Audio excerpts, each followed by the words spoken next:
மன்னார்குடி ராஜகோபால சுவாமி திருக்குடமுழுக்கு விழா. திருவாரூர் மாவட்டத்தின் ஆன்மீக அடையாளமாக திகழும் மன்னார்குடி பல்வேறு பெயர்களாலும் பெருமைகளாலும் போற்றப்படும் ஒரு புனித தலம்.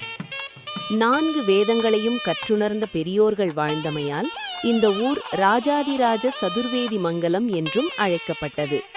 ஒரு காலத்தில் செண்பக மரங்கள் அடர்த்தியாக வளர்ந்திருந்ததால் செண்பகாரண்ய சத்திரம் என்ற பெயரும் பெற்றது.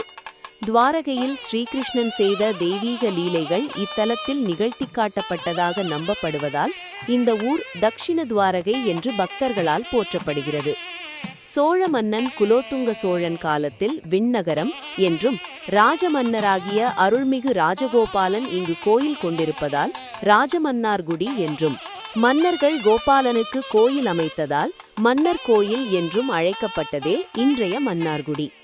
இந்த புனித நகரத்தின் மைய பகுதியில் 23 ஏக்கர் பரப்பளவில் 7 பிரகாரங்கள், 154 அடி உயரம் கொண்ட ராஜகோபுரம், மொத்தம் 16 கோபுரங்கள், 24 சன்னதிகள், அழகுமிக்க நீண்ட மதில்கள் மற்றும் கலைநயம் மிக்க 1000 கால் மண்டபம் ஆகியவற்றுடன் பிரம்மாண்டமாக எழுந்தருளி இருப்பதே ஸ்ரீ ராஜகோபால சுவாமி திருக்கோயில்.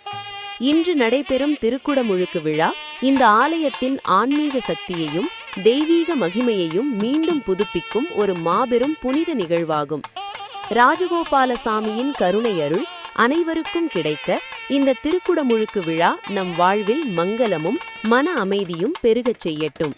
ஸ்ரீ ராஜகோபால சாமிக்கு ஜெயம் ஜெயம்.